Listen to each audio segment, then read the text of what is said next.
Hey, this is John Franyo, the co-host of the Maryland Crabs, and I am here today with a Maryland Crabcake for your listening pleasure. What's a crabcake? It's not quite a full episode, it's just a little snippet. Stay tuned and check it out. And make sure you check us out on themarylandcrabs.com. You can follow us on Twitter at MD Crabs Podcast, or find us on Facebook at the Maryland Crabs Podcast. And don't forget, subscribe, rate us, iTunes. Go there now.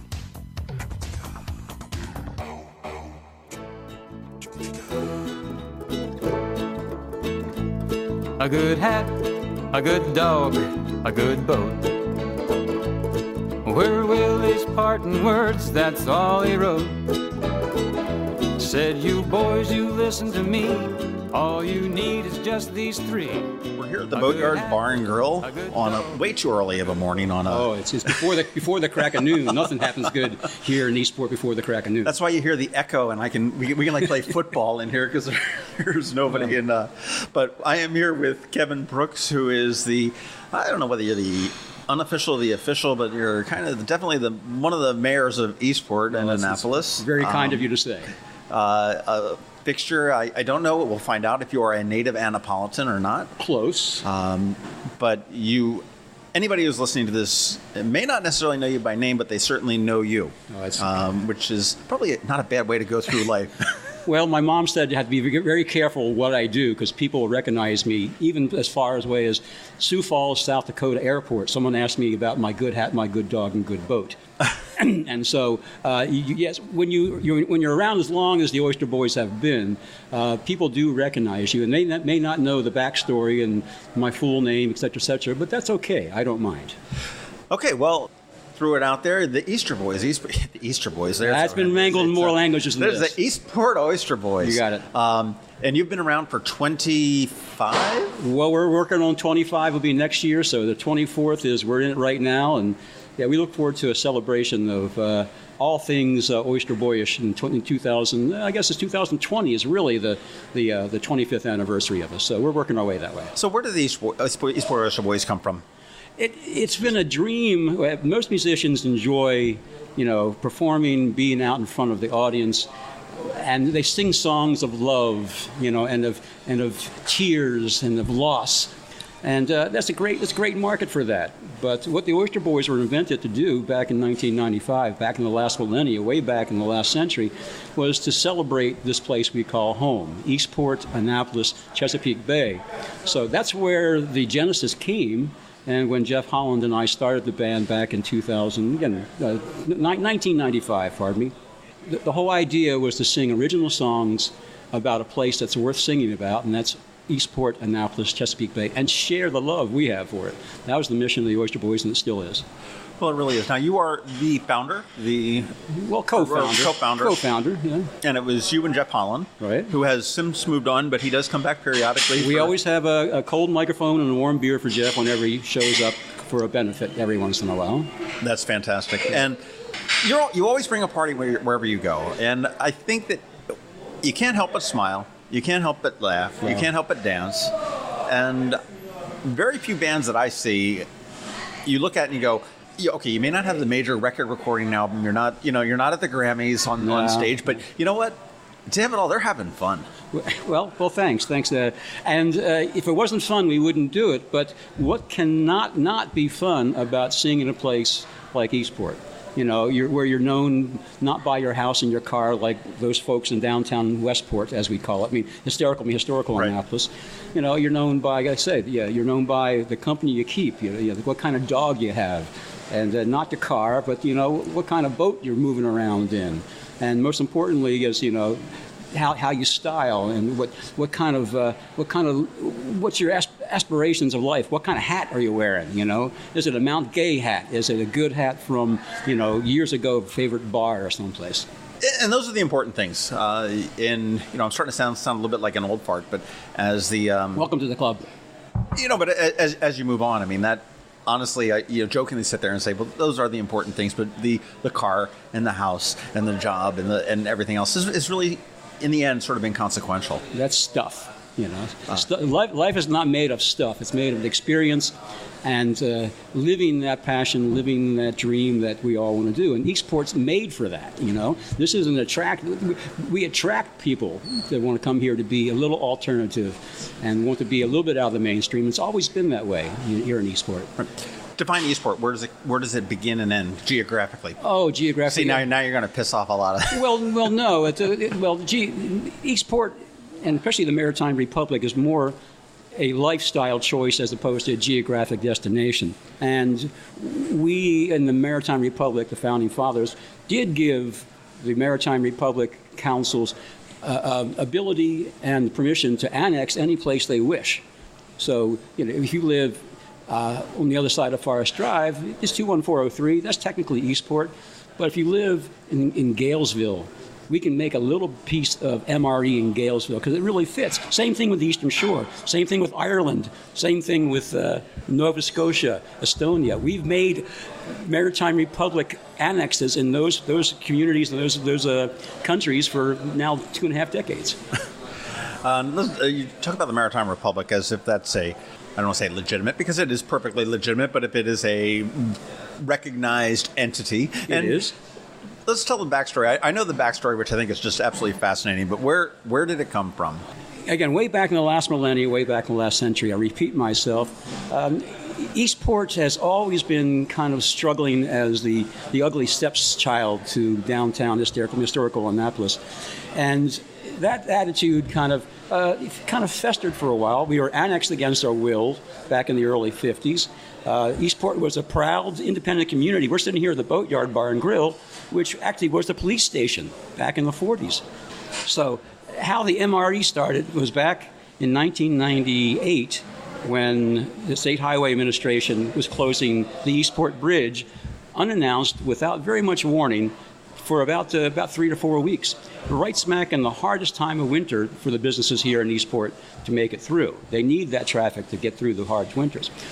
So Jeff Collins, now Sam Shropshire, and... See, that's what kind of a clandestine organization this is. Oh, yeah. We went by aliases back there. And Josh Cohen, everyone would know Josh, right. Ex-mayor of Annapolis, ex-alderman here, a good fella. We're sitting thinking about how could they take this big batch of lemons the state has given us and make it into lemonade. And so thus they came up with, over a cold beer at the basement of Ram's Head, the downstairs pub, there's a little plaque to say that, they came up with the concept of the Maritime Republic of Eastport. So the Maritime Republic of Eastport was actually born in Westport? Are you telling me this? Well, it was born in a pub. So, I mean, it was born at the bottom, the lower floor of Ram's Head. So it has legitimacy in that respect. So when they came back, when Jeff Collins and Josh came back with the idea, there was a small group of about 4 or 5 cadres that got together. And these are the people of Eastport: Ellen Moyer, Kevin Gerson, Mike Myron, Peg Wallace. I mean, these are the stalwarts of the Eastport community.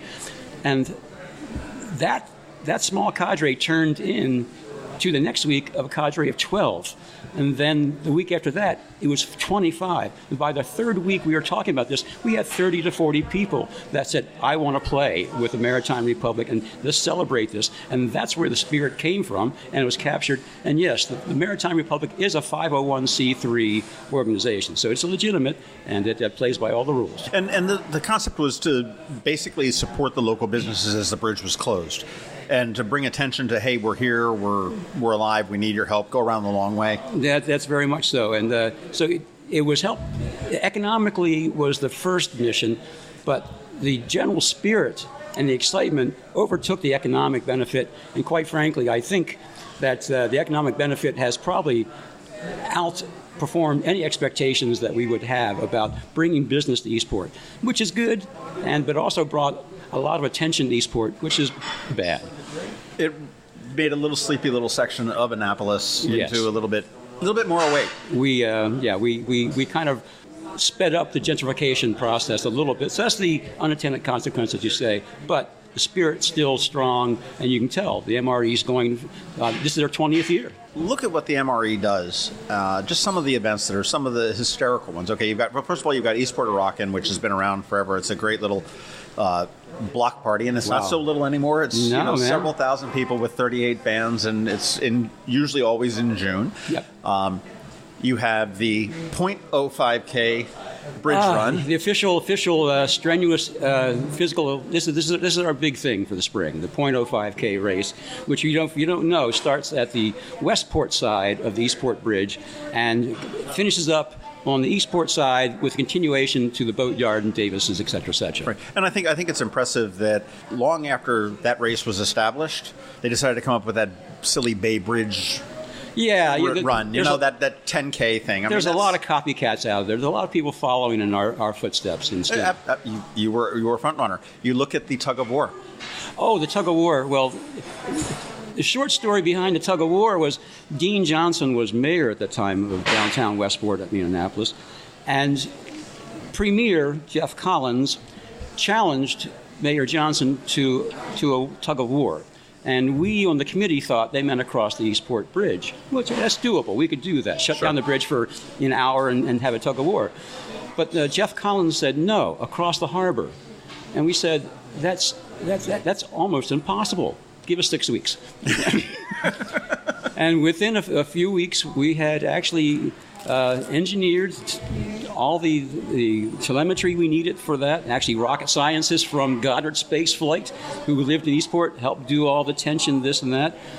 And that Yale Cordage came up and made us an offer. Well, we asked for them to do a special rope for us. It's a 1-inch yacht braid, a very, very high-end Spectra yacht braid that could handle that. And it needs to be half a mile long. Well, it's about 1,700 foot, and the cost was around $22,000. And they said, we'll give it to you for $2,200, and they guaranteed it for 10 years. And we're beyond our warranty, but I think we did drop a couple $100 for the extended warranty on that. So that's how that started. But what an event! I mean, the Guinness World Book of Records has given us at least notification that it is the longest over-water tug-of-war in the world. Right. Okay, so we can get bragging rights of that. And, of course, the party on the Eastport side is well known. Oh, without a doubt. Yeah. I know with Ion and Apples, I've been over in the Westport side sometimes, and it's like, okay, I'm done. I'm going over. Go home, watch Jeopardy or something. Get your nap in, yeah. No, you go over the bridge and go over to Eastport. Oh, okay, yeah, that's where you are. Yeah. But that's in usually October, isn't it? It's the first Saturday of November. Okay. And so it's this year, I think it's the 3rd. And I have heard, though, through the grapevine, that Annapolis is trying to put on a bigger challenge this year, and have brought in some big guns to run the that's because they got that damn hippie Australian mayor over there. Well, they got him and a guy named Johnny O'Leary who does the Irish Parade. I think John O'Leary's now involved. So at least there'll be some good beer on that side, if nothing else. That's true. It could be a battle. We'll take that challenge. That would be good. Hey, we've got to put some politicians against each other this time. This is a couple days before the election. We will pass that to the War Council. Got to get like Hogan on that side and Jealous on this side, and we'll leave that to the War Council and to and the losers go in. Well, the original plan was the losers did have a sacrifice jumpy into the harbor, and that was the original plan. But back in the late 90s, the harbor's condition, wasn't so conducive to swimming in November. So now it's more for pride than it is for jumping in the water and saving your soul. But Eastport, again, it's not necessarily also the big, huge events that we see, though, and those are two fairly big events that you see. But I mean, you've got the MRE, the other ball. You've got, and the one thing I love, and it's changed a little bit over the years, was with the lighting of the Christmas tree. Give Jess Packler, the house mom of the Maritime Republic, give her credit for that. The petite illumination, as they call it. Yep, we got the grand illumination over in Westport, and then, but this initially the tree on the corner of the Shell gas station, right there at Ministry of Transportation. That's the Ministry of Transportation for the Maritime headquarters. Republic. Yeah. Used to be adorned with beer cans. It was, and in true spirit of Eastport, that's how it started. But as more family-oriented the party became, the less the 12 ounces were hanging there. More like now CDs and nice little Kool-Aid toys. and yeah. So, well, you know. but it's still fun. But there's plenty of other things. If you look at what goes on, I mean, I know they have a 4th of July little parade. They've got all sorts of little things. They've got their own little league baseball team now that goes on. I understand. And I will say that Eastport, by far, is the most integrated community in Annapolis as far as wealth. And I don't want to say poverty, but wealth and lower income and white and black. And I mean, it's really very cool that everybody gets along. It has always been that way in Eastport. I often say to visitors when I'm performing with the Oyster Boys or doing shows on cruise ships that in Eastport, it didn't matter if you're red, green, black, or white. If you could build a boat, if you could shuck an oyster, if you could raise a crab pot, or catch a rockfish, you had a living here. And Eastport was always like that. And it's changed a bit in the past 15, 20 years. But when I moved into Eastport, really, even the peninsula, was a beautiful mix, 50-50 of wealth, poverty, which we liked it that way, and black and white and green. It didn't matter. That there was a real community sense. And we still have that, but it's changed a little bit over the years. Well, you do. I know I was talking to Bumper Moyer back when he was running for alderman, and they had a great story when his son has some special needs, and he was going through a really rough time with, taking care of the feeding and everything else. And he said all of a sudden there, like, some strange people started showing up at his door, knocking on his door saying, hey, do you want, I brought you guys some dinners and stuff like that. And he's like, well, who are you? And he says, I'm just a neighbor. Yeah. And he says, I have no idea who this was. And it was just something that really sort of brought the essence of Eastport neighborhood. Well, it's a tight neighborhood in more ways than one. Your neighbor is very close. I live in a duplex, an old Waterman's duplex. And so you do take care of each other, and you share. Front porches in Eastport are the activity of the evening. Walking the dog and going down to see the sunset on the on the harbor and saying hello to neighbors. Where's your favorite bar in Eastport? Or you're not going to go there? Well, it's when you live in Eastport, you're within stumbling distance of several wonderful good watering holes, and each has its role. I mean, we're here at the Boatyard Bar and Grill, and this is a great spot, lovely happy hour. Dick Franyo is very, very supportive of the community, and he and I are doing a project now called Eastport Dinner Experience, and I'll tell you about that later on if you wish. But Davis's Pub, we call that Town Hall. So when you want to meet a friend, say, well, meet you at Town Hall at 5 o'clock. And no one asks where. You just go to, and of course the lovely restaurants we have. Luna Steakhouse and O'Leary's, the best seafood and the best steak places are here in Eastport. So there's many places to be here. So to have a favorite depends on what you're looking for that time of day. What's the earliest you're allowed to drink in Eastport? Well, as they say in Eastport, you can't drink all day unless you start in the morning. Especially after fishing, you get up early. You can always have a breakfast beer, and Guinness is a very good breakfast beer. It's solid, low alcohol content. It goes down smoothly. Natty Boh is fine with that. So, we're talking about beer. Oh yeah, you've got a beer project. Well, the Oyster Boys do. We have several little things out there. Of course, the Oyster Boys are touring a great bit this year. And you're on boats. We're on land, we're on boats, we're in theaters, we're at festivals. Let's talk beer. Back to beer because it's important. Because the Oyster Boys are known for enjoying ourselves on stage, and there's always a case of Natty Boh behind stage. Even though we're not sponsored by Natty Boh, National Bohemian for you Westport people, that it's part of the lifestyle. Crabs. That's that Russian beer, right? Right. So we always thought that the Oyster Boys should have our own line of beers, our own, and we put some thought and energy into it. And so we created the Eastport Brewing Company as part of the Oyster Boys. And we've been watching the microbrew business for a great while, and we're excited about Cam Bowden trying to do something here on 4th Street. And we're watching how microbrews have just expanded. There's an exponential explosion of that. So we don't think we'll ever brew here in Eastport, but we certainly think we could help label Eastport. And by working with Prime Brewers, I had a great discussion with Hugh Sisson from Sisson Heavy Seas Brewing. Right. Yeah, he and I were chatting 2 weeks ago. So we're going to do a little tasting next month. So the whole idea is to have some Eastport-centric labels and beers. I mean, a good lager, maybe a Yellow Dog lager, or it's even, some people like light beers. So if we did a light beer, we've already coined Thomas Point Light. It's going to be a Thomas Point Light. Fantastic. And then, you always need to have a good darker beer later in the evening to settle your stomach, and a good porter. And what else would the Oyster Boys? Well, what else would we brew but Eastporter? Right. So so we have our lines. So we're looking for the right partner, and we think we have some very good opportunities coming up. So keep an eye on that. Eastport Brewing Company. And is there any kind of time frame on that? Do you think? I mean, I know it's all fluid. It's all fluid. It's 16 ounces of fluid, and an imperial pint be 20 ounces. That's well. Again, we're working on the project. It's been in the background. It's coming more forefront. Let me get through this year's Oyster Boys schedule, and then we'll probably put a little more energy into it over the dark months of the winter. So next summer, there's a potential that we might be able to see. We sure hope so. And see and taste and enjoy. And even with those folks over in Westport, Maryland Avenue, the great boys at Galway Bay, we've been working on an Oyster Boy pint there, which takes Naptown Brown from RAR distributors out in Cambridge and mixes it with Guinness.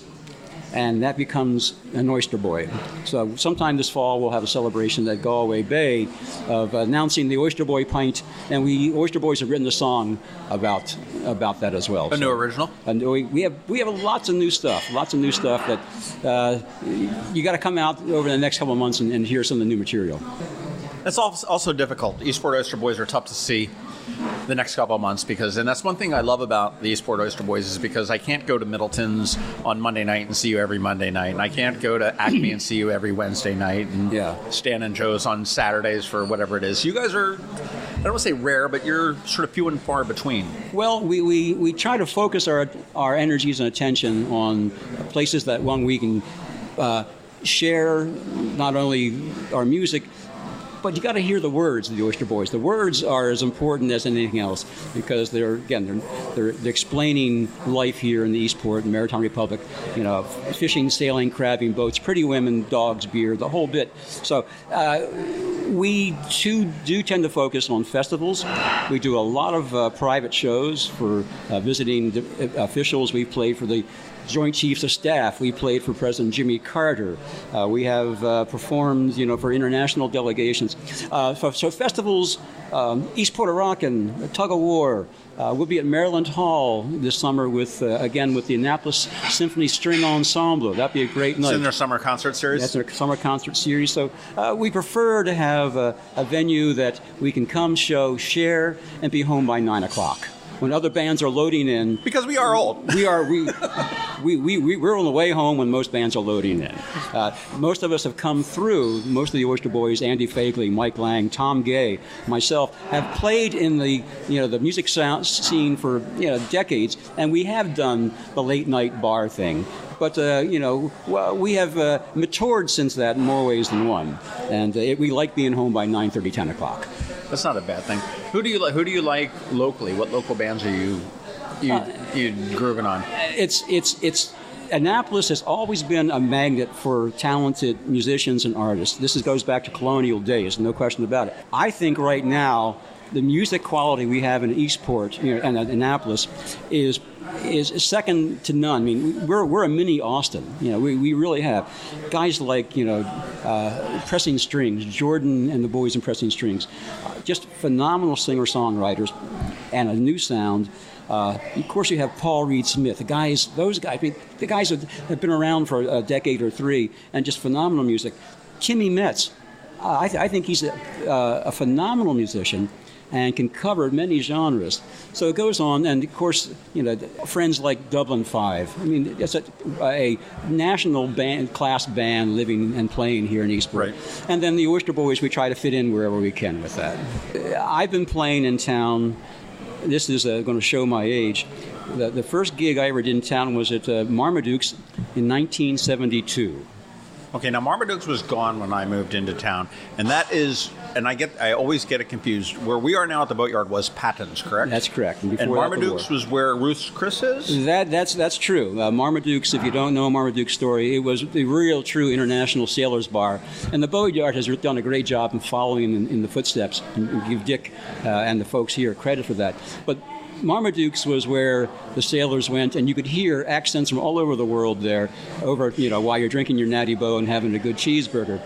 So it was a great place, and we always tip our hat when we say Marmaduke's on stage. All the Oyster Boys take our hats off and give a moment of silence, and then we get back into it. But so Marmaduke, I was 18 years old playing at Marmaduke's, and then started playing the bar scene around here. So I never fit into the normal top 40 mix. I always played either folk, original works, worked at Maryland Inn with Mac Bailey and Charlie Bird, so I was having a great time. I miss Charlie Bird. Oh, we all miss Charlie. What a gentleman. So we had a great time. The national room in town was the King of France Tavern, and again, Charlie Bird. That was, he kind of held court there. But Ethel Ennis, Mose Allison, Oscar Brand. I mean, the great folk musicians came through there. I saw Aztec Two-Step there. So anyway, Mac Bailey and I performed a show there for many years, and it was one of my highlights of my musical career was that time in Annapolis. What has changed the most in Eastport or Annapolis in general since you've been here? For the good and for the bad? Well, again, I ran away to Annapolis. I grew up in North County, up there in Anne Arundel County, and I moved. I kind of ran away. You like a Glen Burnieite? Well, Linthicum. Oh, okay. Linthicum, as people say. But when you done grow up in Linthicum, Anne Arundel County. So that was like by Friendship Airport? That was my playground as a kid. We used to ride our bikes on the runway and go up to the observation deck and actually up to the tower. That's back before 9/11. Right. Yeah. So what's changed in Annapolis? Of course, the population growth has probably doubled, if not tripled, since the 70s and 80s. So traffic has been an issue. And of course, you cover the traffic issues here in the Forest Drive sector, all that. That has an impact on life. It's tough to tell people about City Dock back in the days, Ego Alley, when you could walk across. This is even to the 80s. You could walk across Ego Alley in winter on the dead rises and skipjacks, and I miss that about Annapolis, having that kind of real ambiance of Chesapeake, as opposed to just now mega yachts coming into the yacht club. I'll tell you, when I first moved here, I moved here in '96, and I didn't really know Annapolis real well. I came down here for a job. I was headhunted to come down, and I remember coming down through and didn't even know where the hell I was, but coming down through Eastport, I turned around and I hit 6th Street and hit the bridge, and I looked off to my right and I could see all the masts and all the sailboats, and I went, God damn, this is home. Yeah. And it was just a magical moment where I said, this is someplace I see me staying for a long, long time. The Eastport Time Warp is a true condition here. The Eastport Time Warp. We've had people that moved here I'll be here for 2 weeks on the boat. And 15 years later, you see him at the town hall at 5 o'clock. It's like, look at our mayor, man. He came in here with a sailboat 20 years ago, and now he's... So, point observed, point taken. Found a woman and became mayor. Go figure. Yeah. Well. This Eastport Oyster Boys, where can we find you this summer? I know I can't find you at Middleton's on Monday nights. Unless I sneak in and have a quick Natty Boh when the wife's not looking. Yeah, I'll meet you there. Okay. Next Monday we'll go. The easiest way is to go to our website, www.oysterboys.com, or Facebook has everything. Everybody uses Facebook now, so our tour dates are there. We are the Cal Ripken Jr. of bands at Eastport Rockin'. Then let's see, Maryland Hall, Friday, July 20th.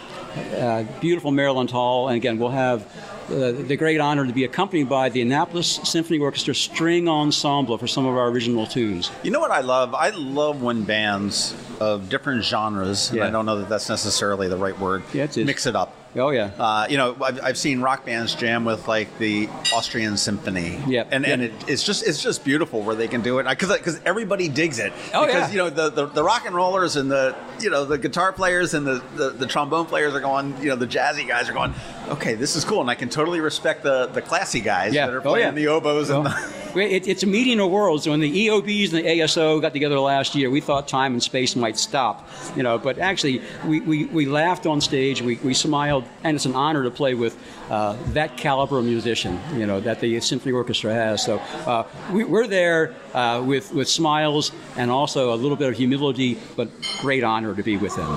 Well, I think it speaks a lot to the Eastport Oyster Boys that you are invited certainly to join those things. I don't see, God knows they wouldn't invite me because...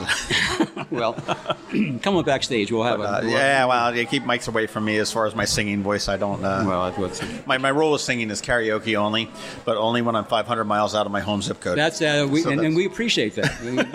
And that's I do recommend that you get out to see the Eastport Oyster Boys when you can. Please do follow them in all the places that you need to follow them because you won't regret it. You will also not regret drinking your Eastport. Okay, watch our Facebook. Watch the Oyster Boy Facebook about that. And again, some fun things happening here on Eastport about some micro brews that we're hoping to partner with, and we'll see how that all rolls. But yes, it's a goal. Oyster Boys. I mean, you know, we've been given the moniker, and very, very proudly, as the musical goodwill ambassadors for the city, and that proclamation has been made. Now that's a legitimate mayoral proclamation. Yes. So you were like on par with like the poet laureate. Well, I would say, or maybe even a senior poet laureate. We would try. We would try to be. So that proclamation, actually, we're working with Gavin's office right now on the update of that. So we'll stand by for that. Kevin Brooks, thank you very much. Oh, John, I'm sorry to drag your ass out of bed before noon. Oh, no. It's a, yeah. Although we can't lie about that. We pass each other in circles in the mornings at the rec center several times a week, I guess. I'll see you out there walking in the morning. It's always great to chat with you there on the track, but also much more fun to sit here with a cold beverage here at the Boatyard Bar and Grill. Unfortunately, it's too early to have the kind of cold beverage that I would like, but that's... Remember what we said. You can't drink all day unless you start in the morning. A good hat, a good dog, a good boat. Good hat, good dog, good boat. Where will these parting words now, quote unquote, quote unquote? You don't need no limousine or a castle with a big old moat. It's a good hat, a good dog, a good boat. Good hat, good dog, good boat. A good dog will be your very bestest friend. This has been the Maryland Crabs podcast with Tim Hamilton and John Fernay. Sure to follow them in all the regular places, Facebook, Twitter, YouTube, and online at themarylandcrabs.com. Take a moment to rate us on iTunes. Now, get the hell out of my kitchen. Seriously, go! You're still here? It's over. Go home.